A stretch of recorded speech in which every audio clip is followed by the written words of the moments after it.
اپنی دنیا الگ نہیں بنانی ہے کہ ہم تبلیغ والے اور یہ مدرسے والے، یہ غلط بات ہے۔ دین کے جتنے کام ہو رہے ہیں دنیا میں وہ سب دین کے لیے ہو رہے ہیں، علم بھی دین کے لیے، ذکر بھی دین کے لیے، دعوت بھی دین کے لیے، رفاعی خدمتیں وہ بھی دین کے لیے۔ ہمارا ذہن وسیع ہو کہ اللہ کے ہاں سب کا درجہ ہے، سب دین کے لیے کر رہے ہیں۔ اپنے بارے میں داعی بنو، مدعی نہ بنو۔ ہمارا یہ کام ہے، یہ مدعی ہے، اس کے دل میں دوسروں کی جگہ نہیں ہے۔ انزل الناس منازلہم، حدیث شریف میں ہے، ہر آدمی کو اس کے درجے پر رکھو۔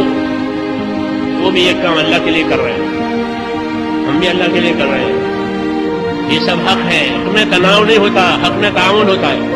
رفیق بن کے کام کرو، فریق بن کے کام مت کرو۔ ان کو احسان سمجھو ان کا کہ جو کام ہم نہیں کر سکتے ہیں وہ کر رہے ہیں۔ حضور نے مہاجرین کو یہ سکھایا تھا، تحقیر نہیں کی۔ ہاں تو ہمارے اندر نفسانیت ہے، اس لیے تحقیر کرتے ہیں، حسد کرتے ہیں۔ تو ہم کو یہ سکھایا ہے کہ جو دین کے دوسرے کام کر رہے ہیں، علم کے، ذکر کے، رفاعی خدمتوں کے، ہم ان کے لیے دعا مانگیں کہ جو کام ہم نہیں کر سکتے تھے یہ کر رہے ہیں۔